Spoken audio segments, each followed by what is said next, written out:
يقول آمين يا صديقي طالت المدة،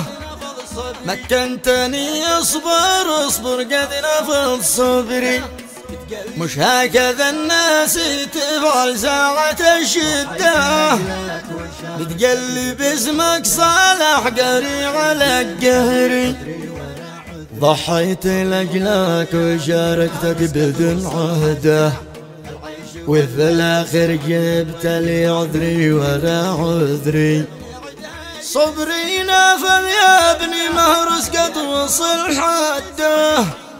العيش والملح عندك وين راح ما ادري. شيله بعنوان صبرت كم جهدي، مقدمة من الأخ أمين القريع إلى الأخ نصر عبادي المهرس، كتب كلمة شاعر الذوق والإخلاق الشعري عبده.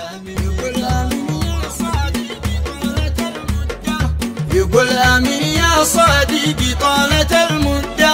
مكنتني اصبر اصبر قد نفض صبري، مش هكذا الناس تفعل ساعة الشدة، بتقلب اسمك صالح قهري على قهري، ضحيت لأجلك وشاركتك بدون عهده، وفي الآخر جبت لي عذري ولا عذري، صبري نفذ يا ابني مهرس قد وصل حده، العيش والملح عندك وين راح مدري. يحيى ابن عدها قيس يشرد 100 شردة، أبيات موزونة تعقل عندها يدي، شاعر وأبيات شعر ورث من جده، يكتب قصيدة ويلحنها على قدي.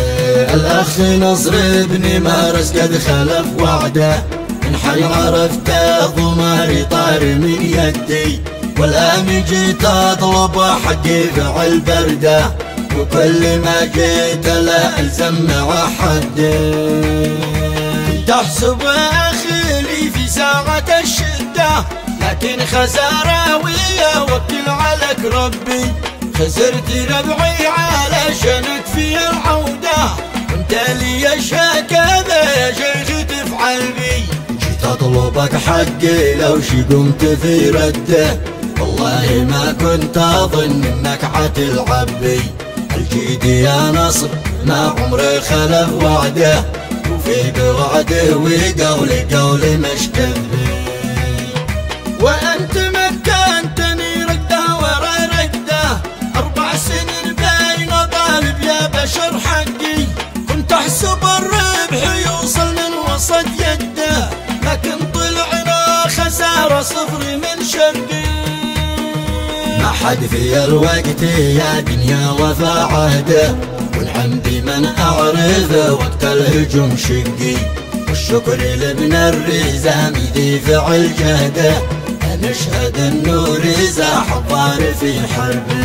دخل في المشكلة مثل الأسد وحده، عبد الله ابن الرزام يحفظه ربي، إنسان مقدامي لا قبله ولا بعده، يستاهل الشكر يوصل من وسط قلبي،